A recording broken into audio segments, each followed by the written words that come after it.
Terkadang Allah tinggal di tempat yang kita tidak suka, di tempat yang kita benci. Makanya banyak orang yang tidak sampai-sampai kepada Allah.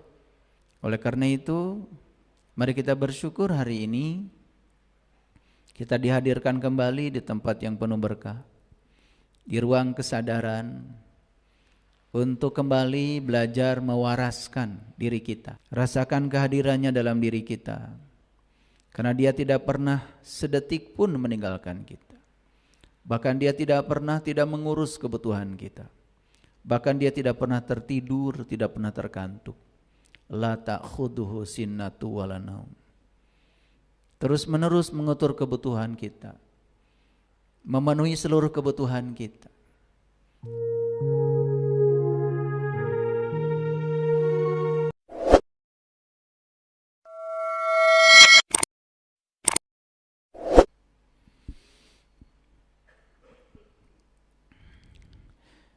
Bismillahirrahmanirrahim.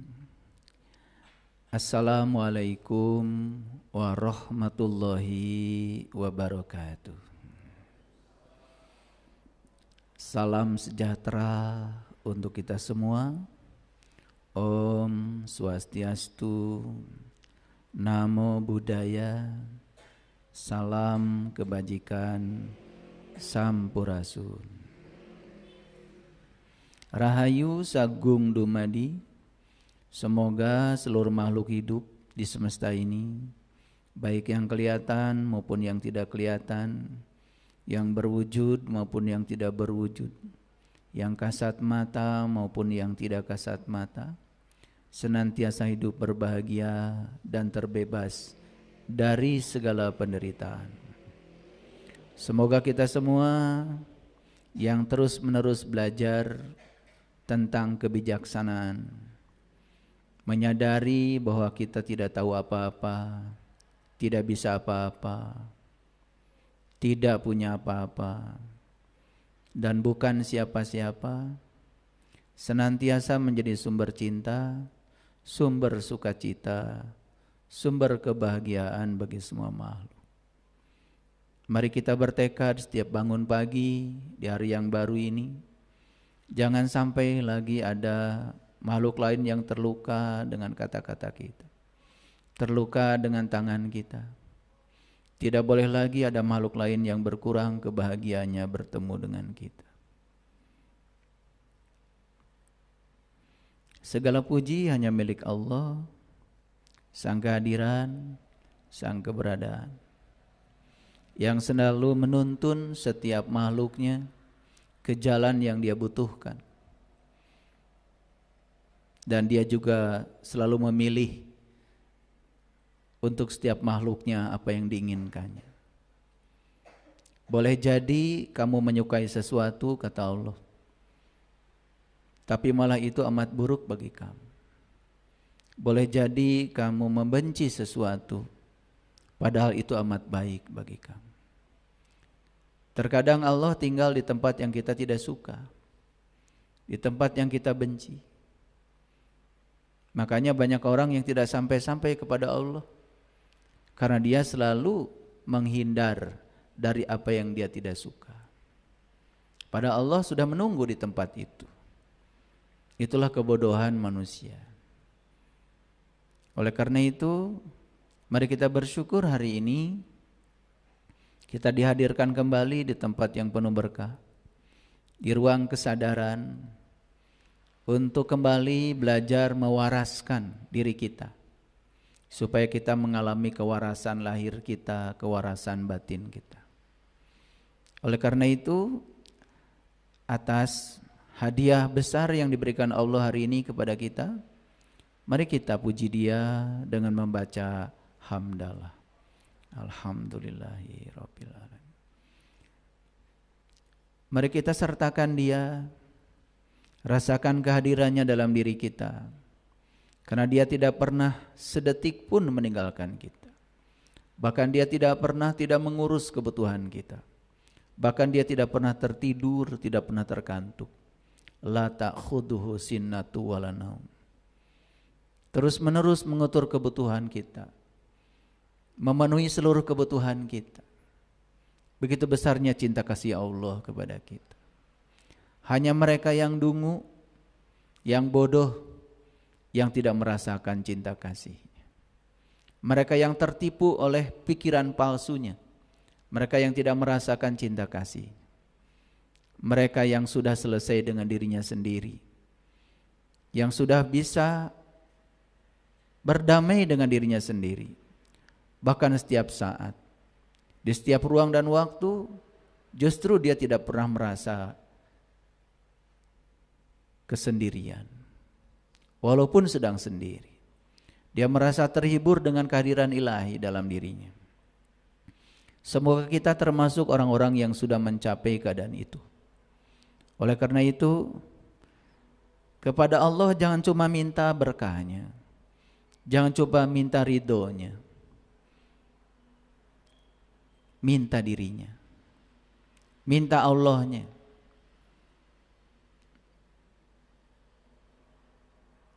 Baik, kita awali kajian kita hari ini bersama-sama. Merasakan kehadirannya, memohon ridhonya, memohon berkahnya. Seraya membaca basmalah. Bismillahirrahmanirrahim. Para sahabat yang budiman, hidup itu bukan perlombaan. Tapi hidup itu adalah permainan. Makanya di Quran Allah juga berkali-kali mengatakan, sesungguhnya dunia ini adalah permainan. Dunia ini adalah panggung besar, di mana setiap kita adalah aktor-aktor yang terlibat dalam permainan itu. Lihat orang-orang yang menganggap hidup ini perlombaan. Makanya hidupnya selalu terburu-buru. Ingin cepat yang paling kaya. Ingin cepat yang paling pintar. Ingin cepat yang paling sampai.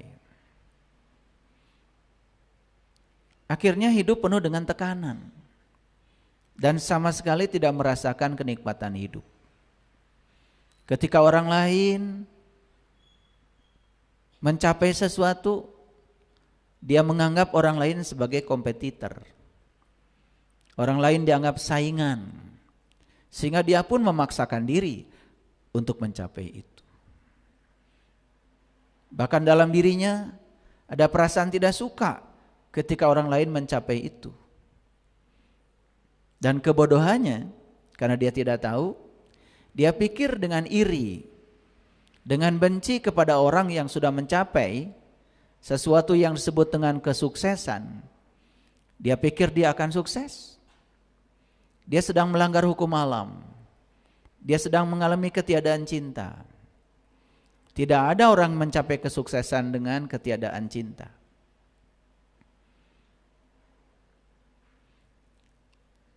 Banyak orang yang tidak mengerti. Hidup itu adalah permainan. Dianggap hidup itu adalah main-main. Karena tidak bisa menangkap pesannya. Makanya bahasa Arab permainan itu adalah lahawun. Lahawun sudah jadi bahasa Indonesia. Lahawak. Jadi lawakan. Coba kalau orang sedang melawak, dia yang melawak bahagia, yang mendengarkan lawakan juga bahagia. Ketawa terpingkal-pingkal. Itu yang dimaksud dengan hidup itu adalah permainan. Hidup adalah permainan, maksudnya nikmati seluruh momen dalam hidup itu. Rintangan hidup, tantangan hidup, terima apa adanya. Jangan lari dari kenyataan. Itu yang dimaksud dengan hidup adalah permainan. Menjalani hidup dengan penuh sukacita. Jangan terlalu serius. Karena keseriusan itulah menjadi sumber penderitaan setiap manusia. Orang yang serius selalu tidak bisa menikmati hasil. Selalu tidak bisa menikmati proses, maksud saya. selalu terjebak pada hasil. Sehingga seluruh momen untuk mencapai hasil itu nyaris tidak ternikmati. Coba lihat orang yang selalu berpikir ke tujuan, maka proses di perjalanan itu dia tidak bisa menikmatinya. Sederhana saja. Bapak Ibu yang mau sampai di tempat ini, karena otaknya, pikirannya sudah sampai di sini, maka di jalan tidak bisa menikmati apa-apa. Sejuknya angin menempa tubuh, tidak terasa apa-apa. Kaki bisa melangkah, nyaris tidak disadari. Seluruh kemewahan hidup yang disajikan semesta nyaris terlupakan. Karena kita terobsesi dengan tujuan, terobsesi dengan hasil. Dan seperti itulah kebanyakan kehidupan manusia. Tidak bisa hadir di sini, saat ini, sekarang, menikmati semua momen. Padahal tujuan hidup itu sederhana sebetulnya. Merasakan hidup itu sendiri. Dan untuk merasakan hidup, ya nikmati setiap momen. Nikmati rintangannya, nikmati tantangannya. Kalau di depan kita ada batu, kemungkinan batu cuma dua. Satu bisa menjadi rintangan, satu juga bisa menjadi pijakan. Orang yang pikirannya negatif, begitu melihat batu besar di hadapan, dia pikir itu adalah rintangan. Maka dia menjadi pesimis, mengeluh. Tapi sebagian orang yang melihat kehidupan sebagai permainan, dia penuh sukacita, dia tidak serius, dia tenang saja, dia mengalir saja. Bahkan dia bisa melihat batu yang di hadapannya itu sebagai pijakan. Batu yang di depan kita itu bisa sebagai pijakan, bisa sebagai rintangan, tergantung sudut pandang kita. Kita tidak bisa mengubah batunya. Yang bisa diubah itu adalah pikiran kita. Lihat orang-orang yang menderita dalam kehidupannya. Kenapa mereka menderita? Karena dia mencoba mengendalikan sesuatu yang tidak bisa dia kendalikan. Coba, kita memaksa orang lain supaya jangan berpikir seperti itu, nggak bisa. Kita memaksa orang lain jangan berbicara seperti itu tentang kita, nggak bisa. Bahkan tubuh kita sendiri, kita tidak bisa mengendalikan. Coba ingat-ingat. Dulu waktu kecil, umur 7 sampai 10, lucu kita. Kulit kita masih halus. Nyaris tidak ada jerawatnya.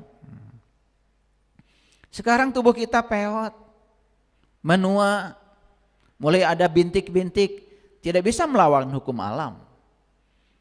Karena perubahan itu di alam adalah hukum alam. Nah, yang mencoba melawan perubahan, ingin tetap muda, lalu mencari upaya ke sana kemari. Lihat, semakin berupaya untuk tetap muda, semakin cepat tuanya. Karena semakin berupaya, maka dia semakin mendapatkan yang sebaliknya dari yang dia upayakan. Belajar bertahun-tahun di ruang kehidupan ini enggak pinter-pinter. Coba sekarang kita belajar mengendalikan sesuatu yang bisa kita kendalikan. Yang bisa kita kendalikan cuma 3 kok. Yang ada di kuasa kita cuma 3. 1, pikiran kita, itu jelas dalam kendali kita. 2, perasaan kita, itu jelas dalam kendali kita. Yang ketiga adalah sikap dan tindakan kita, jelas itu dalam kendali kita. Nah, kita mencoba mengendalikan sesuatu yang di luar diri kita. Semua dikontrol oleh kita seperti yang kita mau. Perhatikan, semakin mengontrol sesuatu, maka kita akan dikontrol oleh sesuatu itu. Coba, bahkan anak kita kontrol sesuai dengan yang kita mau. Apa yang terjadi?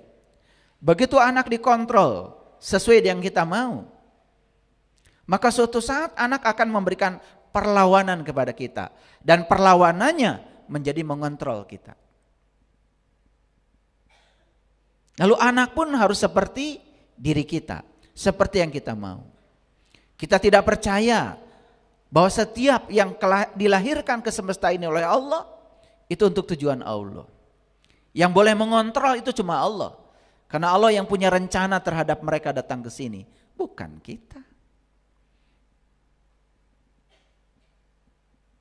Bahkan melakukan tindakan kekerasan untuk mengontrol sesuatu yang di luar diri kita. Coba, makin melakukan tindakan kekerasan, bahkan semakin luka. Jadi hidup adalah permainan, maksudnya hidup itu harus adaptif, hidup itu harus fleksibel, jangan kaku.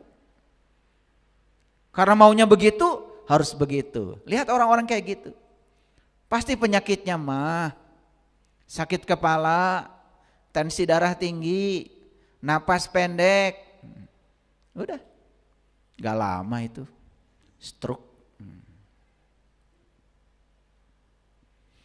Karena stres, mencoba mengendalikan sesuatu yang jelas-jelas tidak bisa dikendalikan. Ini baru pembukaan nih, supaya ngerti, belum masuk judul.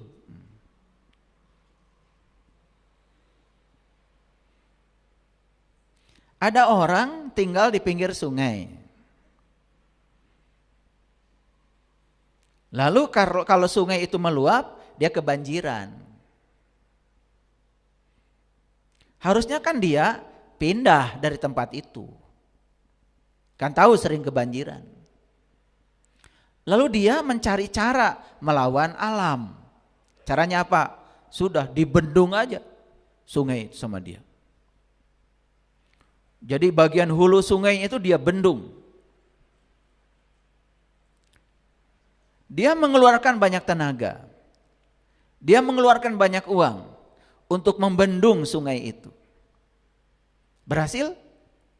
Mungkin berhasil dalam waktu yang relatif pendek. Tetapi air yang dibendung itu kan lama-kelamaan menjadi kekuatan. Bahkan ada hujan besar, bahkan volume air tak terkendali lagi. Dia mencoba melawan hukum alam. Apa yang terjadi? Jebol bendungannya. Dan ketika jebol bendungannya, hilang rumahnya. Karena dia mencoba melawan sesuatu yang tidak bisa dia kendalikan.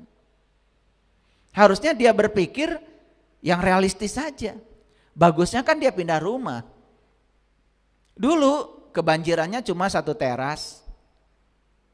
Tapi begitu bendungannya jebol, habis dengan rumahnya. Tuh. Itulah kebodohan manusia.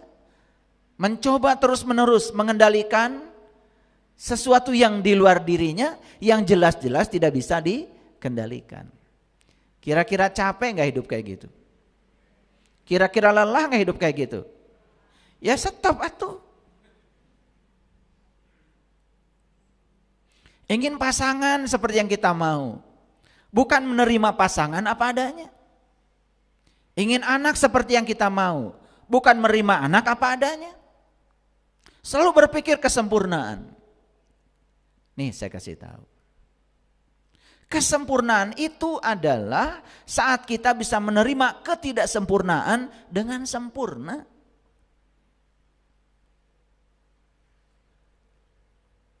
Ketidaksempurnaan itu adalah hukum alam. Ketidakpastian juga hukum alam. Saya mau bertanya sama Bapak Ibu semua. Siapa yang sudah memiliki kepastian tentang hidup Bapak Ibu 10 tahun yang akan datang?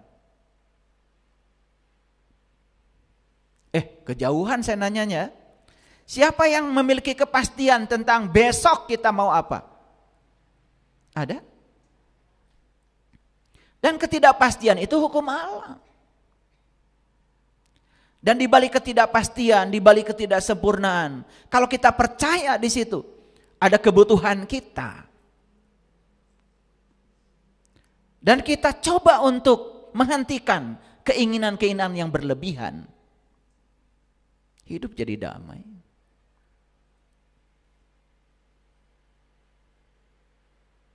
Makanya saya sering mengajarkan 3 saja harta yang kita miliki dalam hidup ini, harta yang luar biasa dalam hidup ini. Yang pertama adalah belas kasih, cinta kasih,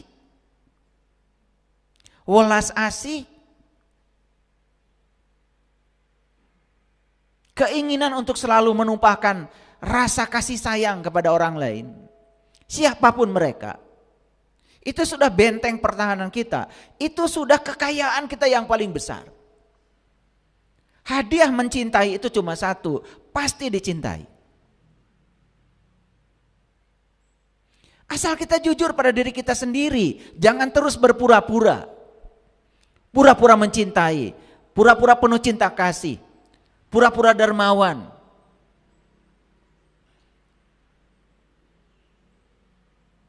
Padahal kita menipu diri kita sendiri. Kekayaan yang kedua, miliki oleh kita rasa berkecukupan.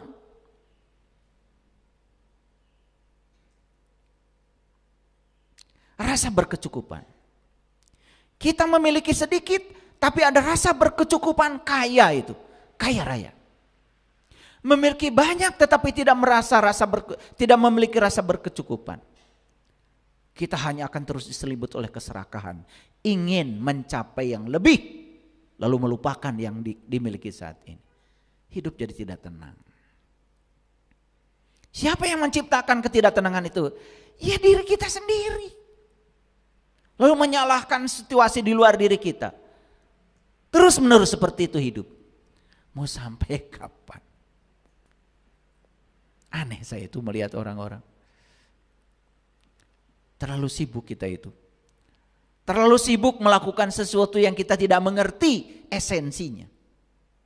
Terlalu sibuk melakukan sesuatu yang kita sendiri tidak pernah mendapatkan hasil dari yang kita lakukan. Karena kita terjebak oleh apa yang dilakukan orang. Dan harta yang ketiga yang harus dimiliki oleh kita. Kalau tadi yang pertama adalah welas asih.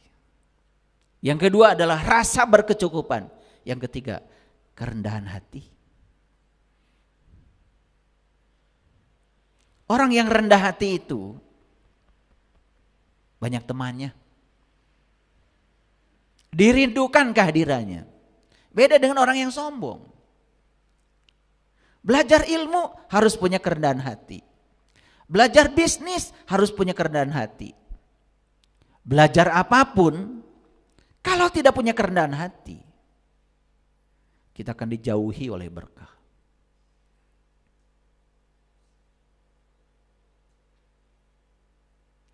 Kalau kita belajar untuk tidak menuntut lebih dalam hidup ini, sudah tenang hidup. Belajar untuk merasa berkecukupan dengan apa yang ada, tenang hidup.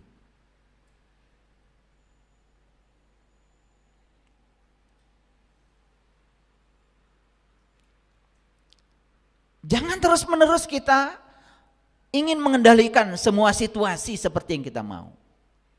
Itulah yang memandang hidup itu adalah perlombaan. Sehingga berlomba, ingin dibilang yang paling hebat, ingin dibilang juara, ingin dibilang paling kaya, ingin dibilang paling pintar, ingin dibilang paling soleh, ingin yang paling segalanya. Coba orang kayak gitu, apa bahagia?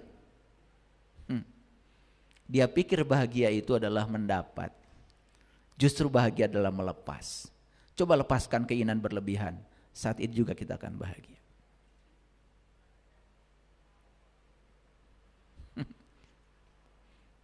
Ya.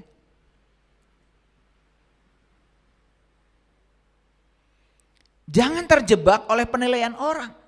Jangan jadi orang lain. Ada cerita bagus. Seseorang yang sudah mencapai kebijaksanaan, sudah selesai dengan dirinya sendiri, sudah tidak terjebak oleh pasang surut kehidupan, sudah datar tuh, sudah belajar mati selagi hidup, sudah datar, sudah selesai dengan dirinya sendiri. Nah, orang bijaksana ini ceritanya punya satu kuda kesayangannya. Di luar dugaan, kuda itu pergi dari rumahnya. Orang kampung di sekitar situ karena tahu kuda kesayangan orang bijaksana ini pergi, semua pada datang ke rumah itu menyampaikan bela sungkawa, turut berduka cita. Orang ini sudah selesai dengan dirinya sendiri. Walaupun sekampung menyampaikan duka cita, bela sungkawa, dia tidak tergerak sedikit pun dengan apa kata orang tentang dirinya. Dia tenang aja. Dan dia mengerti di setiap kejadian pasti ada pesannya. Dia mengerti di setiap kejadian pasti ada kebaikannya.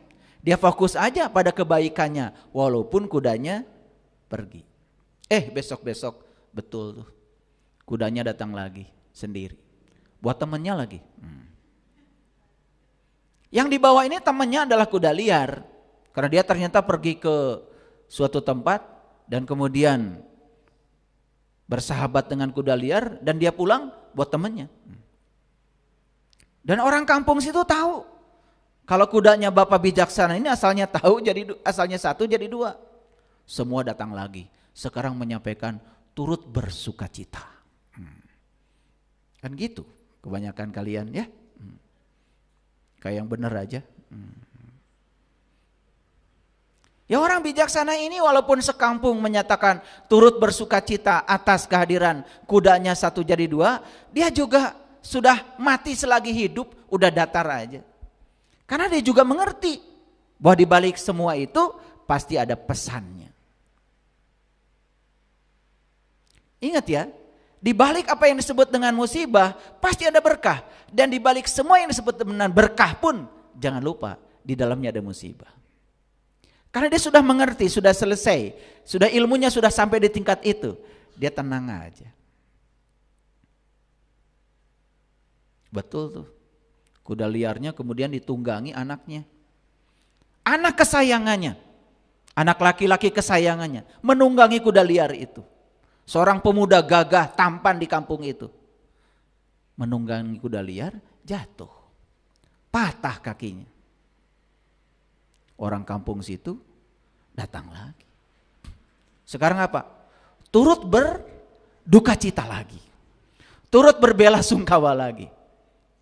Orang yang sudah selesai ini dia diam aja. Betul anak kesayangannya jatuh dari kuda liar, betul anak kesayangannya adalah patah kakinya. Tapi dia juga tenang aja.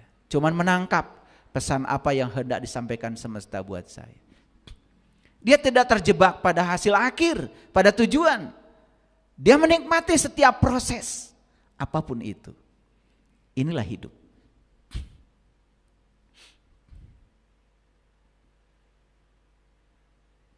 Berikutnya datanglah pengumuman dari negara. Kebetulan negaranya mau berperang. Semua pemuda di kampung itu wajib militer.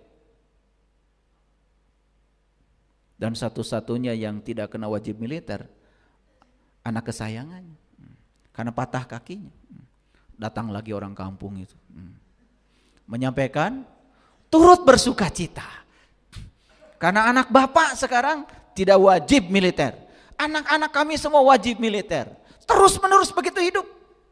Dan kalau saya teruskan cerita ini, selesai jam 12 kalian gak dapat apa-apa. Sekarang coba rasakan cerita ini. Ini bukan cerita orang lain. Ini cerita diri kita. Cerita kalian-kalian yang hadir hari ini. Karena saya selalu percaya kalau judulnya hari ini pasti yang datang orangnya ini. Saya percaya. Dan pulang dari sini kalian akan mengatakan, oh itu gue banget. Karena Allah selalu mengarahkan kita kepada yang kita butuh. Dan Allah tidak mengarahkan kepada yang kita ingin. Karena yang kita ingin belum tentu kita butuh.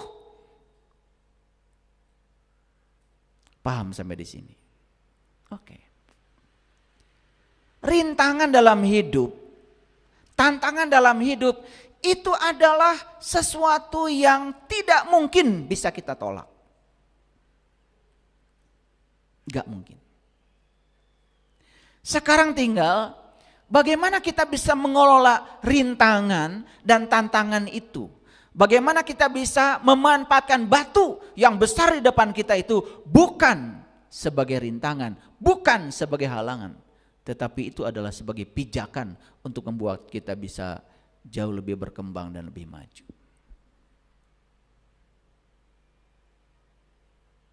Disinilah kita harus belajar fleksibel. Lihat air. Kalau suhu naik, air itu fleksibel. Dia menguap, berubah wujud. Kalau suhu biasa, dia wujudnya cair. Kalau suhu turun, dia beradaptasi dengan cara mengubah diri menjadi es. Tetapi lihat esensinya apa? Tetap aja dia air. Dia tidak berubah menjadi yang lain. Dia tetap aja H2O. Tidak kehilangan esensi ketika dia harus beradaptasi. Udah bisa gak begitu kayak air? Kalau kita beradaptasi, kita tidak kehilangan esensi. Nabi Muhammad daya adaptifnya tinggi. Lagi saum sunnah, diundang makan, demi menghormati yang menjamu makan. Saat itu beliau berbuka saum dulu. Apa kehilangan esensi? Tidak. Setelah itu saum lagi. Orang bijaksana seperti itu.